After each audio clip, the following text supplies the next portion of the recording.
है सजा दो घर को गुलशन सा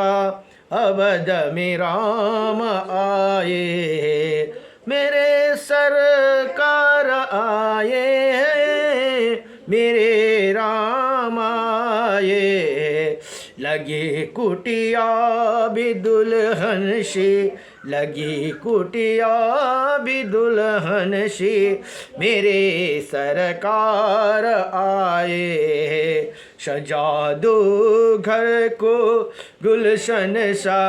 मेरे प्रभु राम आए हैं जगत के रंग में क्या देखूं मेरे प्रभु राम आए हैं जगत के रंग में क्या देखूं मेरे प्रभु राम आए हैं पखारो इनके चरणों के पखारो इनके चरणों के बहाकर प्रेम की गंगा से बिछा दो अपनी पलकों को बिछा दो अपनी पलकों को मेरे घर राम आए सजा दो घर को गुलशन सा सजा दो घर का गुलशन सा मेरे प्रभु राम आए उमड़ आई मेरी आँखें देखकर अपने बाबा को उमड़ आए मेरी आँखें देखकर अपनी बाबा को हुई रोशन मेरी गलिया हुई रोशन मेरी गलिया मेरे सरकार आए सजा दो घर को गुलशन सा मेरे घर राम आए तुम कर फिर नहीं जाना मेरी सी सुनी सी दुनिया से कहूँ हरदम यही सब से कहूँ हरदम यही सब से मेरे सरकार आए है सजा दो घर को गुलशन सा मेरे प्रभु राम आए लगे कुटिया भी दुल्हन से लगे कुटिया भी दुल्हन से मेरे सरकार आए सजा दो घर को गुलशन सा मेरे प्रभु राम आए हैं यो आएर पर्दा खोल्ने बानी रड्डी छ सबै पर्दा खोलेर चिसो आयो अब यहाँ भन्नुहुन्छ 81 अध्यायमा श्रीमत्स्य पुराणको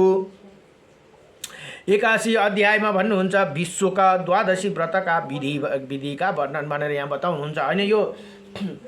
पर्दा खोल्ने चाहिँ के छ हो काम दुई बाहिर भित्र दुईटै यहाँ भन्नुहुन्छ बाबा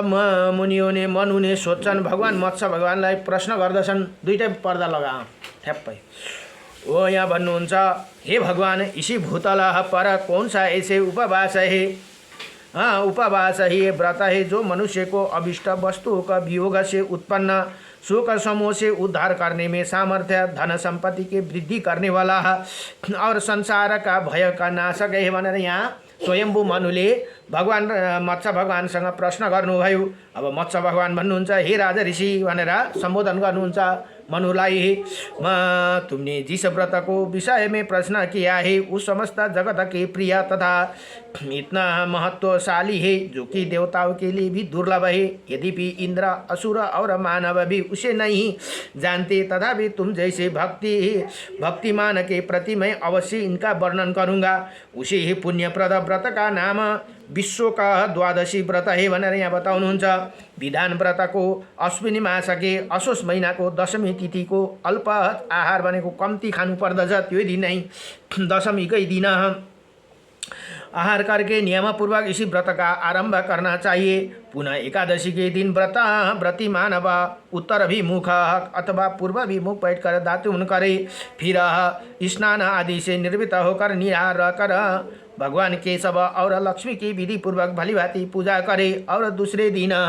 भोजन करूँगा भनेर संकल्प गर्नु अरे। बिहान एकादशी को दिन ही बिहान अब ऐसे नियम लेकर रात्रि को शयन करे, प्रातःकाल उठकर सर्व औषधि और पंचगव्य में मिले हुए जल से स्नान करे और श्वेत वस्त्र और श्वेत पुष्प की माला धारण करके भगवान विष्णु की कमल पुष्पों द्वारा पूजा करे। पूजा की विधि इस प्रकार है। ओम नम मंत्र पनि यहाँ दिनुभयो। ओम विश्वकाय नमः,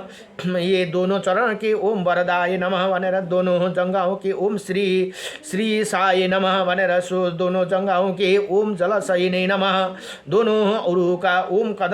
कंदर्पराय नमः, से गुदा प्रदेश का ओम माधवाय नमः भनेर, कटी प्रदेश का ओम दामोदराय नमः भनेर, उदर का ओम विपुलाय नमः, दोनों पार्श्वभाग का ओम पद्मनाभाय नमः भनेर, नासिका का ओम मंथना मम थाय नमः भनेर,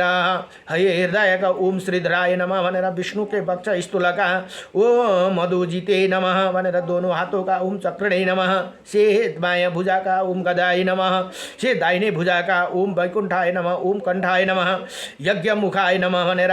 मुख का ओम अशोका निधे नमः, निधाय नमः भनेर, नासिका को ओम वासुदेवाय नमः भनेर, दोनों नेत्र को ओम वामनाय नमः भनेर, ललाट का ओम हराय नमः भनेर, दोनों भावों का ओम माधवाय नमः, से बालों का ओम विश्वरूपिणे नमः भनेर, से किरीट का और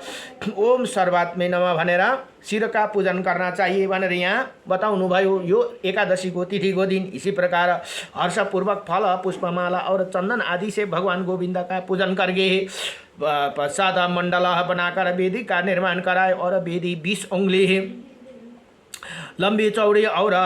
उंगली लंबी चौड़ी और चौकर उत्तर की और ढालू चिकन सुंदर और 3 और व्रत परिधाय से युक्त हो। इसी विप्र 3 उंगली ऊंचे और 2 उंगली चौड़े होना चाहिए। वेदी का ऊपर 8 उंगलियां देवला बनाए और जाए। तत्पश्चात बुद्धिमान व्रती सुपा में नदी की बालुकाओं से लक्ष्मी की मूर्ति अंकित करे और उसी सुपा को वेदी पर रखकर ओम दिव्याय नमः, शांताय नमः, लक्ष्मी नमः, ओम श्रियाय नमः, पुष्टाय नमः, तुष्टाय नमः, ओम विष्टाय नमः भनेर ओम हष्टाय नमः एक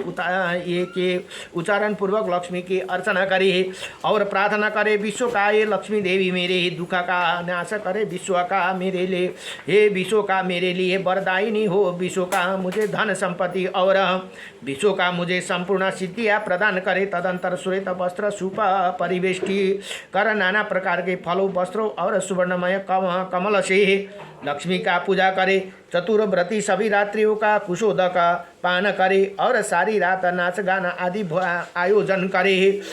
करवाए। 3 पहर रात व्यतीत होने पर व्रती मनुष्य स्वयं नींद त्याग कर पड़े और अपनी शक्ति के अनुसार शैया पर सोते हुए 3 या 1 द्विज दंपति पास जाकर वस्त्र पुष्पमाला और चंदन आदि से ओम जलशयिने नमस्तुते भनेर जलशयी भगवान का नमस्कार है ये कहकर उनकी पूजा करें। इसी प्रकार रात में गीत वाद्य आदि कराकर जागरण करे तथा प्रातःकाल स्नान कर पुनः द्विज दंपति का पूजन करे। और दंपति भनेको ब्राह्मण दंपति है और कृपणता छोड़कर अपनी मत सामर्थ्य के अनुकूल, यहाँ अहिले पनि कुरा आयो, सामर्थ्य अनुकूल उन्हें भोजन कराई। आफ्नोमा जस्तो छ त्यस्तै अनुसारले फिर स्वयं भोजन करके पुराणों की कथाएं सुनते हुए वो दिन व्यतीत करे। जुन दिन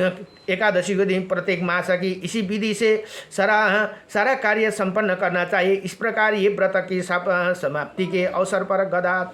च्यादर तकिया, गद्दा भनेको यो डनलप, च्यादर तकिया आदि उपकरण से युक्त और सुंदर शैया गुण धेनु के साथ दान करके ये प्रार्थना करे, हे देवेश,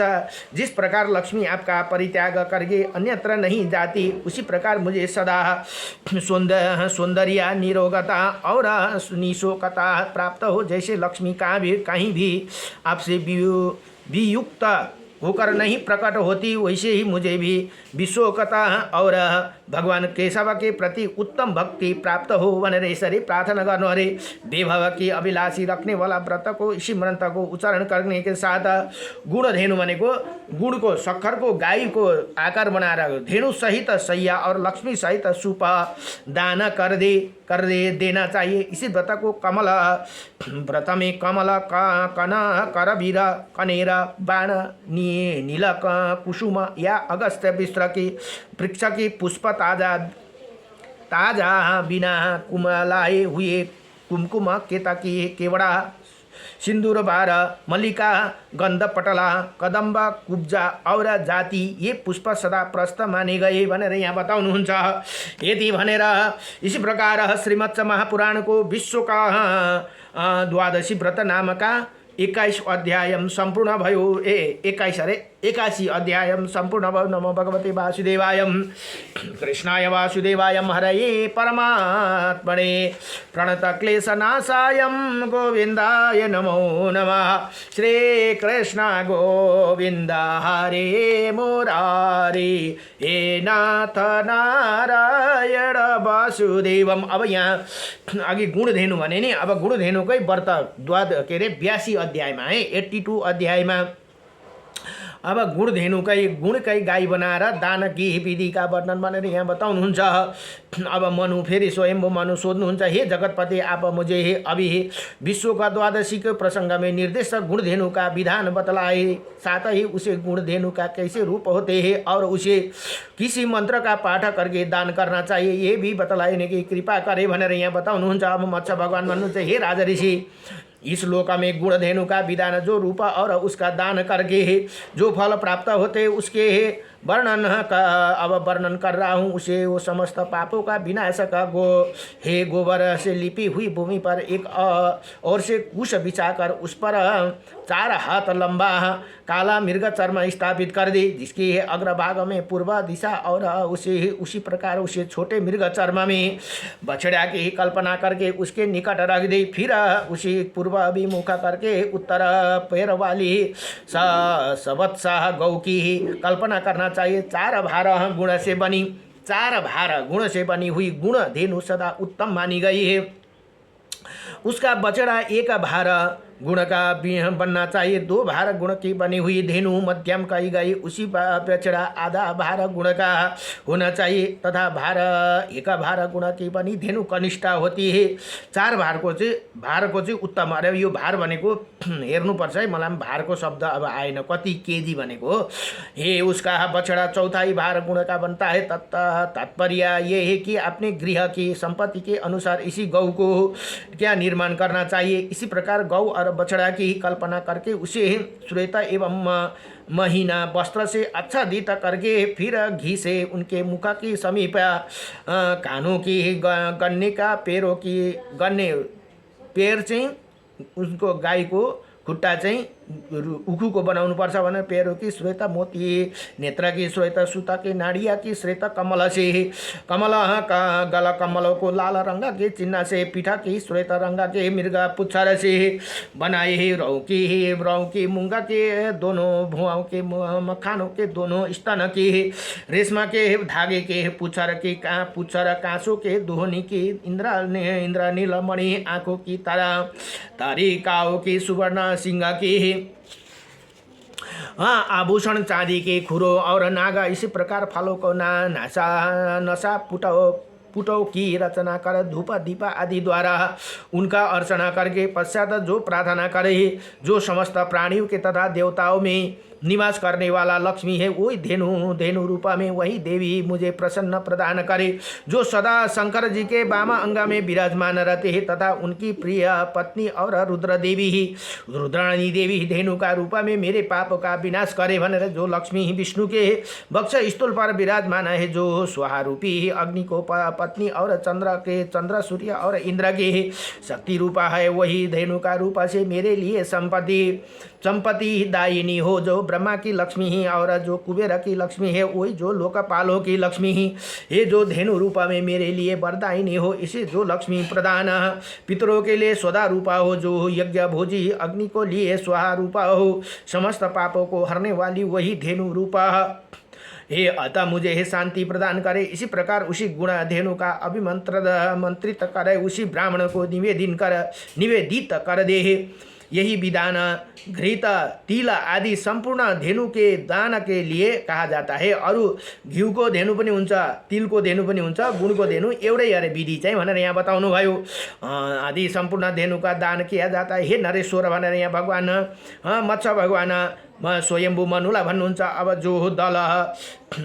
दश पाप विनाशिनी गौ बतलाई जाती है उसका नाम है रूपा बतलाता हूँ। पहले गुण धेनु, दूसरी घृत धेनु, पहिला गुणको धेनु, त्यहाँबाट घिउको धेनु, तीसरी तिल धेनु,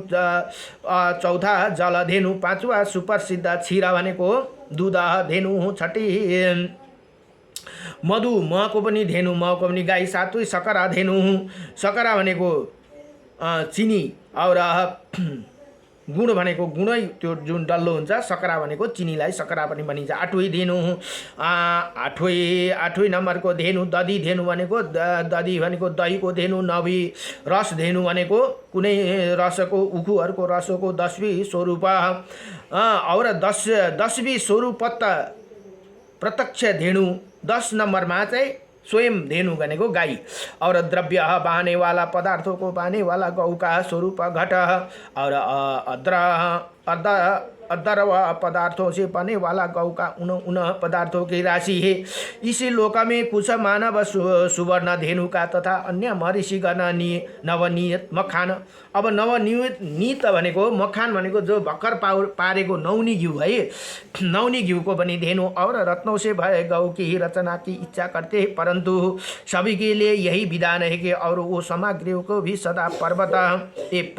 पर अपनी श्रद्धा के अनुसार मंत्र उच्चारण पूर्वक आवाहन सहित इन्हें गौ का दान करना चाहिए। पर्व भनेको भगवानहरूको जन्मदिन या औँसी पूर्णिमा तथा भगवानहरूको प्राकट्य भएको दिन सबसे उत्तम हुन्छ भनेर यहाँ बताउनु, क्योंकि ये सभी भोग और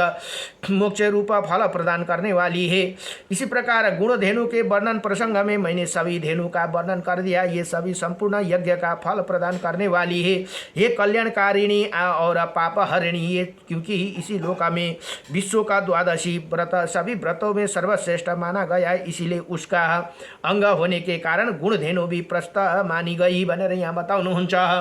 अब उत्तरायण और दक्षिणायन के दिन पुण्यप्रद विषुप योग, व्याप्तपादी योग अथवा सूर्य चंद्रमा के ग्रहण आदि ही पर्वों पर इन गुण धेनु का आदि गौ का दान करना चाहिए। इसी विश्व का द्वादशी पुण्यदायिनी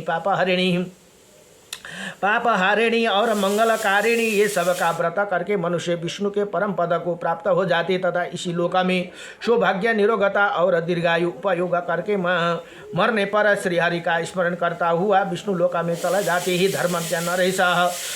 उसे 9 अरब 18,000 वर्षों तक शोक दुख और दुर्गति प्राप्ति नहीं होती। अथवा जो स्त्री नित्य नाच गान में तत्पर रहकर इसी विश्व का द्वादशी व्रत का अनुष्ठान करते हैं उसे वही पूर्वत फल प्राप्त होता है राजन। इसीलिए बेभव अभिलाषी रखने वाला पुरुष उत्कृष्ट भक्ति के साथ श्रीहरि के समक्ष नित्य निरंतर गायन वादन का आयोजन करना चाहिए। इसी प्रकार जो मनुष्य इसी व्रत का विधान को पढ़ता है अथवा श्रवण भनेको सुनसन करता है और एवं मधु मूर और नरक नाम का राक्षसों का शत्रु श्रीहरि के पूजन को भली भांति देखता है तथा वैसे ही करने के लिए लोगों को समन्वित देते हैं। इंद्रलोका में वास करते और एक कल्प तक देवगण द्वारा पूजित होते हैं भनेर यहाँ बताउनु भयो। यति भनेर श्री मत्स्य महापुराण को विश्व का द्वादशी व्रत मा गुण धेनु का प्रसंगमा